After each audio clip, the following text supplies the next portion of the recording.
जय हिंद मेरे दोस्त।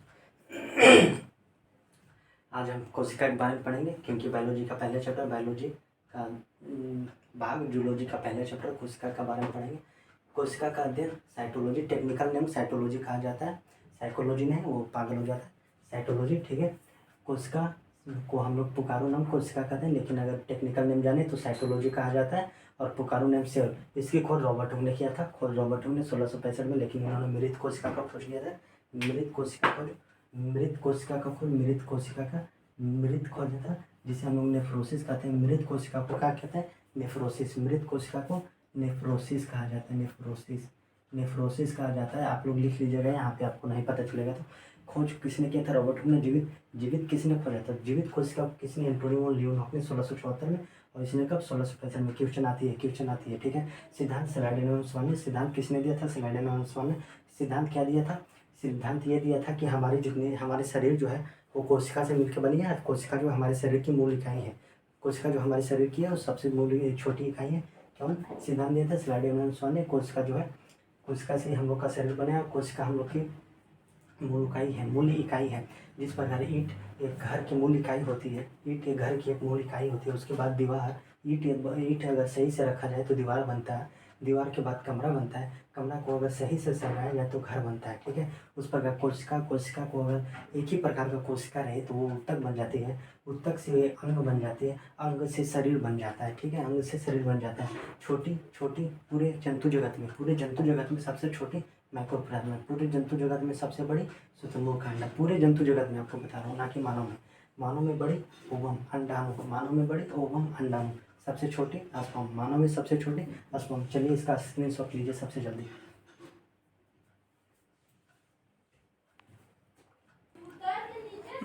चलिए ले लीजिए। दूसरे पे आते हैं कि कोशिका में जो है कोशिका में जीव द्रव पाया जाता है। क्या पाया जाता है? जीव द्रव, प्रोटोप्लाज्म। देखो मेरा भाई, ये जो है एक कोशिका है। ये हम लोग की कोशिका है। ये जो है वो पादप की कोशिका। ये किसकी कोशिका है? पादप की कोशिका। तो दोनों में जो है वो प्रोटोप्लाज्म में पाया जाता है। दोनों में प्रोटोप्लाज्म पाया जाता है। इसकी खोज किसने की थी? तो पूरी केंजी ने की थी।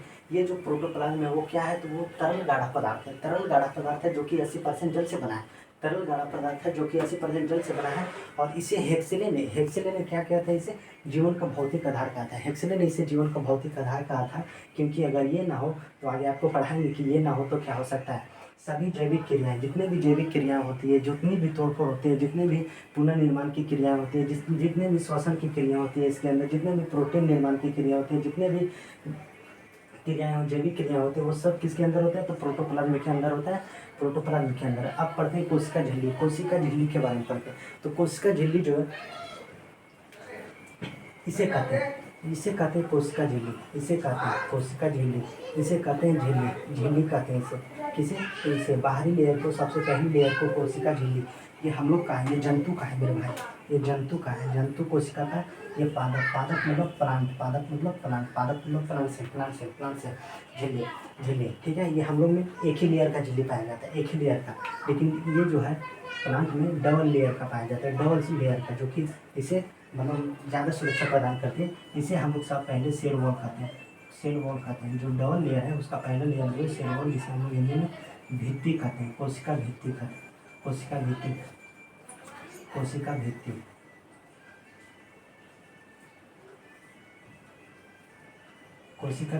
हैं सेल वॉल को। और इसके बाद जो दूसरा लेयर आता है, ये वही झिल्ली, कोशिका झिल्ली। पहला लेयर भित्ति, पादप कोशिका में। दूसरा लेयर झिल्ली। देखो मेरे भाई, जीवाणु भी है, वो पादप में आते हैं। जीवाणु में भी है, वो पादप में आते हैं। तो जीवाणु का जो रहता है, उसका जो सेल रहता है, उसका जो है जीवाणु का वो पेप्टिडोग्लाइकेन का बना रहता है। पेप्टिडोग्लाइकेन।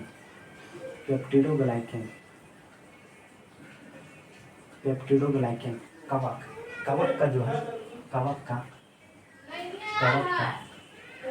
का जो है वो बना रहता है आपका क्या? कवक का जो काइटिन का बना रहता है। कवक का जो है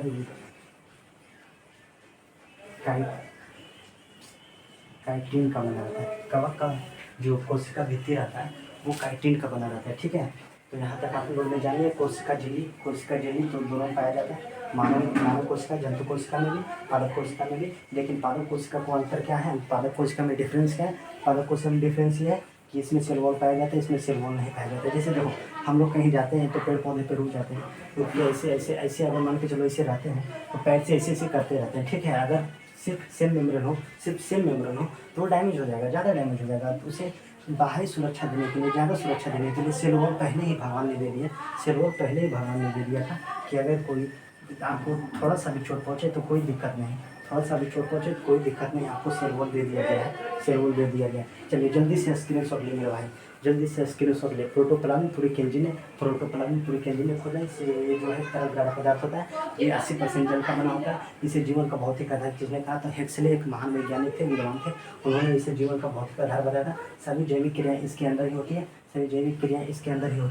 चलिए आधा तो आपको पता ही नहीं। कोशिका झिल्ली जंतु तथा पादप दोनों में पाई जाती है। कोशिका के अंदर का सभी अवयव जो रहते हैं, कोशिका के अंदर कोशिका झिल्ली के अंदर ही सभी अवयव रहते हैं। मतलब जितने भी इसका भाग है, जिस प्रकार हम लोग का शरीर है, तो हम लोग का शरीर के अंदर ही सभी अवयव है। नस है, लीवर है, गुर्दा है, यकृत है, सब चीज़ें शरीर के अंदर जाने वाले पदार्थों की नियंत्रित करता है। कौन नियंत्रित करता है, तो कोशिका झिल्ली। उसे क्या ले जाना है, क्या नहीं ले जाना है, वो कौन देखेगा, तो कोशिका झिल्ली ही देखेगा। वो किस प्रकार की होती है, कोशिका झिल्ली अर्धपारगम्य होता है। कोशिका झिल्ली कैसा रहता है, तो वो कोशिका झिल्ली अर्धपारगम्य होता है। वो पूरा साफ नहीं दिखाई देता है, वो बस हौला दिखाई देता है कि अंदर क्या क्या है, ठीक है। पर्दे की तरह रहती है, अर्धपारगम्य होती है। चलिए इसे जल्दी से स्क्रीनशॉट लें। चलिए दूसरे पे आते हैं, तीसरा होगा, क्योंकि मैंने आपको जीवद्रोह पढ़ा दिया और कोशिका झिल्ली पढ़ा दिया। तीसरा नंबर, चौथा नंबर 2 पढ़ा दिया। तीसरा माइटोकॉन्ड्रिया में क्या मेरे भाई, माइटोकॉन्ड्रिया को हिंदी में सूत्र कणिका कहते हैं। इसकी खोज अल्टमान ने किया था। ऑक्सीश्वसन होता है, ऑक्सीश्वसन का मतलब होता है ये ऑक्सीजन, हम लोग जो ऑक्सीजन लेते हैं वो यहाँ आती है, फेफड़ा एक टंकी है, सिर्फ एक टंकी है, फेफड़ा एक टंकी है। लेकिन वो ऑक्सीजन कहाँ आता है, माइटोकॉन्ड्रिया के पास आता है। तो वो ऑक्सीजन का उपयोग करता है, ऑक्सीजन का उपयोग कर वो क्रेब्स साइकिल चलाता है। क्रेब्स साइकिल चलने के फलस्वरूप वो एटीपी तथा ग्लूकोज का निर्माण करता है। जब क्रेब्स साइकिल चला है तो एटीपी तथा ग्लूकोज का निर्माण होती है और उससे ही हम लोग को ऊर्जा मिलती है। एटीपी तथा ग्लूकोज का निर्माण होता है, ठीक है। यहाँ पे समझना है कि ग्लूकोज का निर्माण करता है कौन, माइटोकॉन्ड्रिया। अगर हम लोग डायरेक्ट ही ग्लूकोज ले लें तो उसे तो निर्माण करने या फिर पचाने की जरूरत नहीं पड़ेगी, क्योंकि डायरेक्ट ग्लूकोज। इसीलिए जो है ग्लूकोज पीते हैं हम लोग, एनर्जी लॉस करके ग्लूकोज हम लोग पीते हैं तो तुरंत एनर्जी आता है, क्योंकि वो बनाने की ज़रूरत नहीं है, वो ऑलरेडी मैंने पी लिया है। ऑलरेडी वो ग्लूकोज का निर्माण हुआ, मतलब ग्लूकोज निर्माण होकर जो रखा है वो हमने पी लिया है घोल कर पानी में। तो इसलिए हम लोग को तुरंत ऊर्जा मिल जाता है, उसको इतना सारा काम करने की ज़रूरत नहीं है। वो क्या करेगा, ऑक्सीश्वसन करेगा, मतलब श्वास लेगा। हम लोग जो श्वास लेते हैं वो फेफड़े में जाती है, फेफड़े में शुद्ध होकर के उसे हीमोग्लोबिन ले जाते हैं। सभी माइटोकॉन्ड्रिया, सभी कोशिका के पास माइटोकॉन्ड्रिया होती है, उसे दे देती है, तब जाकर वो ऑक्सीश्वसन करता है। उसके बाद क्रेब्स साइकिल चलाता है, फिर एटीपी तथा ग्लूकोज का वो निर्माण करता है। इसीलिए उसे powerhouse of the cell कहा जाता है, क्योंकि वो शक्ति का निर्माण कर रहा है, किसका, एटीपी तथा ग्लूकोज का निर्माण कर रहा है, इसीलिए उसे powerhouse of the cell कहा जाता है, कोशिका का शक्ति घर कहा जाता है। आपको बता दें माइटोकॉन्ड्रिया की आंतरिक दीवार को क्रिस्टी कहा जाता है। माइटोकॉन्ड्रिया की आंतरिक दीवार को क्रिस्टी कहा जाता है, ठीक है। माइटोकॉन्ड्रिया की आंतरिक दीवार को क्रिस्टी कहा जाता है। माइटोकॉन्ड्रिया के पास प्रोटीन निर्माण का एक अलग से राइबोसोम रहता है, अलग से नहीं, मतलब राइबोसोम ही प्रोटीन का निर्माण करता है। आगे पढ़ेंगे, वो जो है प्रोटीन निर्माण करते हैं। माइटोकॉन्ड्रिया के पास खुद प्रोटीन रहता है, क्योंकि कोशिका जो है, एक कोशिका, ये मान के चलो कोशिका है तो इसमें राइबोसोम रहता है, राइबोसोम ही प्रोटीन निर्माण करता है। एटीएस का प्रोटीन निर्माण करता है, एटीएस का सभी को बांट देता है। जितने लोग को इस कोशिका में ज़रूरत रहती है प्रोटीन को, वो सभी को बांट देता है। लेकिन माइटोकॉन्ड्रिया में जो है वो अलग से रहती है, जो 70S प्रोटीन का निर्माण करता है, और 70S प्रोटीन का निर्माण करता है। चलिए आप लोग माइटोकॉन्ड्रिया के बारे में टोटल अल्टमान ने खोजा। ऑक्सीश्वसन होता है, क्रेब्स साइकिल चलते हैं, एटीपी तथा ग्लूकोज का निर्माण होता है, पावर हाउस कोशिका का शक्ति घर, पावर हाउस शब्द से क्रिस्टी का निर्माण, आंतरिक दीवार को क्रिस्टी, प्रोटीन का निर्माण, कैसा प्रोटीन, 70S। चौथे नंबर पे आते हैं, इंडोप्लाज्मिक रेटिकुलम मतलब अंतःपद्रव्य जलिका, अंतःपद्रव्य जलिका, इंडोप्लाज्मिक रेटिकुलम। इसके अंदर से आंतरिक सुरक्षा, किसके अंदर से? तो कोशिका के अंदर को, कोशिका के अंदर से आंतरिक सुरक्षा देता है, कोशिका के अंदर से आंतरिक सुरक्षा देता है, कोशिका के अंदर से। इंडोप्लाज्मिक रेटिकुलम क्या करता है? कोशिका को अंदर से आंतरिक सुरक्षा देता है। जैसे हम लोग का शरीर है, हम लोग का शरीर में हड्डी जो है वो हम लोग को अंदर से सुरक्षा प्रदान कर रहा है, अंदर से। बाहर से तो सुरक्षा प्रदान कर ही रहा है, लेकिन अंदर से हम लोग को सुरक्षा प्रदान कर रहा है और खड़ा रहने की ताकत दे रहा है, खड़ा रहने की ताकत दे रहा है। तो उसी प्रकार अंतःपद्रव्य जलिका को कोशिका के आंतरिक कंकाल कहा जाता है। अंतःपद्रव्य जलिका को कोशिका के आंतरिक कंकाल कहा जाता है, क्योंकि कोशिका को चिपकने नहीं देता है, मतलब खड़ा रखता है, कोशिका को चिपकने नहीं देता है, खड़ा रखता है, इसलिए उसे कोशिका के आंतरिक कंकाल कहा जाता है। चलो, अंतःपद्रव्य जलिका दो प्रकार की पाई जाती है।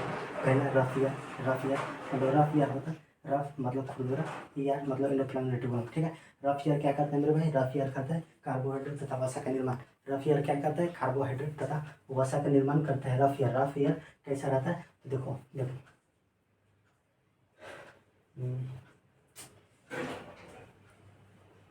देखो ये न्यूक्लियस है, तो न्यूक्लियस के ऐसे जो है, न्यूक्लियस के ऐसे जो है वो पाया रहता है, ठीक है। ऐसे न्यूक्लियस के बगल में, तो एक होता है ऐसे छिप रहता है, एक पे थोड़ा मोड़ा रहता है, एक पे थोड़ा मोड़ा रहता है, तो वो क्या करता है? प्रोटीन का निर्माण करता है।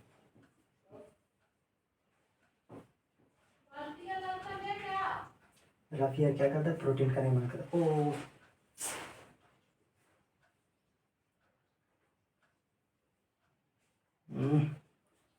गलत हो गया, प्रोटीन, माफ कीजिएगा थोड़ा सा।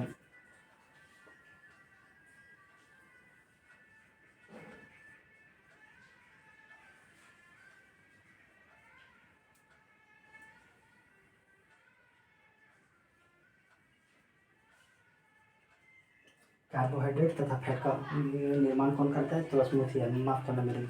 कार्बोहाइड्रेट तथा फैट का निर्माण कौन करता है? स्मूथियर। और रफ ईयर क्या करता है? प्रोटीन का निर्माण करता है। प्रोटीन का निर्माण ऐसे ही नहीं होता, ये जो खुरदुरा से ये जो रहता है, ये सेल है, इस सेल के बगल में जो खुरदुरा सा रहता है, खुरदुरा सा जो रहता है भाग ऐसे, तो वो राइबोसोम ही पाया जाता है। ये राइबोसोम ही है, ये खुरदुरा जो दिख रहा है ये राइबोसोम ही है, जो रफ ईयर पे रहता है और प्रोटीन का निर्माण करता है। वो रफ ईयर इसलिए बन गया क्योंकि उस पर राइबोसोम ऑलरेडी विराजमान रहता है, ऑलरेडी उस पर बैठा रहता है ये राइबोसोम, इसलिए वो प्रोटीन का निर्माण करता रहता है। जहाँ पर भी आपको राइबोसोम मिलेगा वहाँ वो प्रोटीन निर्माण करेगा ही करेगा। राइबोसोम जहाँ पर भी रहेगा वो प्रोटीन निर्माण करेगा ही करेगा। रफ ईयर पे जो है प्रोटीन राइबोसोम पाया जाता है, इसलिए प्रोटीन निर्माण होता है। और स्मूथ ईयर पे कार्बोहाइड्रेट तथा वसा का निर्माण करता है कौन? तो smooth year, smooth endoplasmic reticulum. चलिए, स्क्रीनशॉट, माफ़ करना मेरे दोस्त, मैंने आपको गलत पढ़ा दिया, इधर का उधर लिख दिया। चलो कोई बात नहीं, उतना तेज आप लोग हैं, लीजिए स्क्रीनशॉट जल्दी।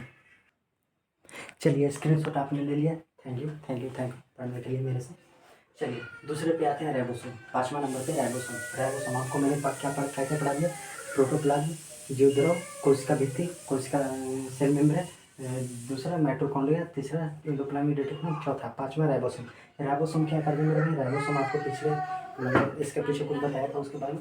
राइबोसोम जो है सबसे छोटा अंग है, किसके अंदर का? कोशिका के अंदर का सबसे छोटा अंग कौन है? राइबोसोम। सबसे छोटा अंग कोशिका के अंदर का राइबोसोम क्या करता है? प्रोटीन का निर्माण करता है। राइबोसोम प्रोटीन का निर्माण करता है, इसलिए राइबोसोम को प्रोटीन का फैक्ट्री कहा जाता है। प्रोटीन का फैक्ट्री राइबोसोम को कहा जाता है। तो कौन से इसके जो है वो 2 भाग होते हैं, इसके जो है किसके? राइबोसोम के 2 भाग होते हैं, एक होता है 70, एक होता है 80S। 80S का मतलब पहले जान लेते हैं। एस का मतलब होता है सेडिमेंटेशन कोएफिशिएंट। सेडिमेंटेशन कोएफिशिएंट का मतलब होता है कि जो प्रोटीन का निर्माण करता है उसे जो है गिराया जाता है, तो जो सबसे पहले गिरता है उसे 70S, जो सबसे लेट से गिरता है उसे 80S, मतलब कौन सबसे पहले नीचे गया, तो 80S जो है सबसे पहले नीचे जाता है, और 70S जो है वो हल्का रहता है, इसीलिए सबसे देर से नीचे जाता है। सेडिमेंटेशन कोएफिशिएंट का मतलब यही होता है बायोलॉजी की लैंग्वेज में, कि सबसे पहले नीचे भारी जो है वो सबसे पहले जाएगा, हल्का जो है वो सबसे ऊपर ही रहेगा, मतलब ऊपर ही रहेगा। सेडिमेंटेशन कोएफिशिएंट का मतलब एस का मतलब वही हो गया। तो 70S का मतलब होता है वो हल्का होता है, जो प्रोकैरियोटिक कोशिकाओं में पाया जाता है। आगे बताएंगे प्रोकैरियोटिक कोशिका और यूकैरियोटिक कोशिका। 17S जो है वो हल्का रहता है, जो प्रोकैरियोटिक कोशिकाओं में पाया जाता है। 80S कोशिका भारी जो होती है वो यूकैरियोटिक कोशिका पाया जाता है, यूकैरियोटिक में पाया जाता है। चलिए छठे नंबर पे आते हैं गोल्जी बॉडी। गोल्जी बॉडी क्या है? तो गोल्जी बॉडी का खोज कैमिलो गोल्जी ने किया था। ये परिवहन का काम करता है। ये परिवहन का काम करता है। कौन सा परिवहन करता है? तो ये ऊर्जा का परिवहन करता है, हमारे शरीर में ऊर्जा का परिवहन करता है। जैसे हम अभी बोल रहे हैं तो हमें पैरों में ऊर्जा नहीं चाहिए, पैरों में उतना ऊर्जा नहीं चाहिए, हमको मुंह में जीभ में जिह्वा में ऊर्जा चाहिए। अगर ऊर्जा नहीं मिलेगा तो हम बोलेंगे मतलब ऊर्जा नहीं मिलने पर थोड़ा सा नहीं बोल पाएंगे। इसलिए वो ऊर्जा का जो है परिवहन कौन करता है? Golgi body. इसीलिए इसे परिवहन कहा जाता है, मतलब यातायात का घर, यातायात मतलब परिवहन। अरे भाई, परिवहन अंग कहा जाता है। कोशिका के अंदर परिवहन का कार्य कौन करता है? तो गोल्जी बॉडी। यातायात का कार्य कौन करता है? तो गोल्जी बॉडी। गोल्जी बॉडी परिवहन का कार्य किसका परिवहन करता है? तो ऊर्जा का परिवहन करता है। ठीक है। 7वें नंबर पे आता है सेंट्रोसोम। सेंट्रोसोम बोबेरी ने खोजा था। सेंट्रोसोम को बोबेरी ने खोजा था। ये जो है सेंट्रोसोम सबसे महत्वपूर्ण काम यही करता है, सबसे जबरदस्त काम यही करता है। अगर मैंने शुरू में बताया था कि अगर कोशिका कट जाए तो कोशिका मतलब यहाँ पे अगर चीरा लगाया जाए या फिर गलती से कट जाए, गलती से कट ही जाता है, गलती से कहीं पे अगर थोड़ा सा चोट वोट आ जाए, निशान आ जाए तो वो फिर से कैसे ठीक होगा? तो वो सेंट्रोसोम का कार्य है कि वो ठीक करे। सेंट्रोसोम का काम है वो ठीक करे। इसके पहले मैंने बताया था स्लाइडेन का सिद्धांत कि पुनः पहले की जो कोशिका रहती है वो कोशिका को ही देख के पुनः निर्माण होती है, पिछले वाली कोशिका को ही देख करके आगे कोशिका का निर्माण होता है। तो वो कौन करता है? सेंट्रोसोम ही करता है। वो विभाजन की क्रिया सेंट्रोसोम ही करता है। पादप कोशिका में जो है, पादप कोशिका आपको बताए थे प्लांट सेल, पादप कोशिका में प्लांट सेल जीवाणु कवक आ जाता है। उसमें जो है विभाजन का कार्य सेल प्लेट करता है। उसमें विभाजन का कार्य सेल प्लेट करता है। उसमें विभाजन का कार्य सेल प्लेट कहा जाता है। उसमें विभाजन का कार्य सेल प्लेट। आपको बता दें ब्रेन, ब्रेन में 90% ब्रेन में विभाजन होता ही नहीं है। इसलिए दिमाग पे जो है पुलिस हेलमेट लगाने का, इधर से कोई मतलब नहीं, यहाँ हेलमेट लगाने। सबसे तेज लीवर जो है वो सबसे तेज सेंट्रोसोम का काम करता है, मतलब सेंट्रोसोम काम करता है लीवर में सबसे तेज। पुनर्निर्माण का काम सेंट्रोसोम सबसे ज़्यादा कहाँ करता है? तो लीवर। वो तुरंत अगर वहाँ पे अगर थोड़ा सा भी कुछ हो जाए लीवर में तो वो तुरंत विभाजन करके वहाँ का कोशिका तुरंत ठीक हो जाता है, लीवर का कोशिका तुरंत ठीक हो जाए। लेकिन ब्रेन में ना भैया, ये ठीक ही नहीं हो सकता। यहाँ कोशिका विभाजन, यहाँ सेंट्रोसोम होता ही नहीं है, तो होगा कैसे कोशिका विभाजन? जहाँ सेंट्रोसोम वहाँ कोशिका विभाजन, जहाँ सेंट्रोसोम नहीं वहाँ कोशिका विभाजन है। सिर्फ 10%, 90% ब्रेन में कोई सेंट्रोसोम होता ही नहीं। 10% ग्लियल सेल होता है, उसके कारण ट्यूबरकुलोसिस कुछ कैंसर हो जाता है, दिमाग ब्रेन कैंसर हो जाता है। वो ग्लियल सेल की वजह से जहाँ सेंट्रोसोम होता है, वो सेंट्रोसोम क्या करता है कि हद से ज़्यादा कोशिका को बढ़ा देता है। जैसे हमको 6 लीटर पानी का 5 लीटर का टंकी है, उसमें अगर 10 लीटर हटाएंगे तो वो तो फट ही जाएगा ना, अगर जबरदस्ती हटाएंगे। तो उसी प्रकार दिमाग में जो ग्लियल सेल में जो है सेंट्रोसोम पाया जाता है और वो हद से ज़्यादा कोशिका को विभाजन कर देता है, जिसके कारण ब्रेन कैंसर हो जाता है। चलिए सेंट्रोसोम पढ़ा दिए, गोल्जी बॉडी पढ़ा दिए, माइटोकॉन्ड्रिया, राइबोसोम सब पढ़ा दिए। जल्दी से एक स्क्रीनशॉट ले लो। विभाजन का काम करता है सेंट्रोसोम पूरे शरीर में। पादप में सेल प्लेट, पादप कोशिका में कौन विभाजन का काम करता है? तो सेल प्लेट। अब ब्रेन में जो है वो सेंट्रोसोम पाया ही नहीं जाता, सिर्फ 10% ग्लियल सेल में सेंट्रोसोम पाया जाता है। ब्रेन का 90% हिस्सा में सेंट्रोसोम नहीं, बाकी 10% हिस्सा ग्लियल सेल होता है, उसमें पाया जाता है। ग्लियल लिख देता हूँ, ग्लियल सेल।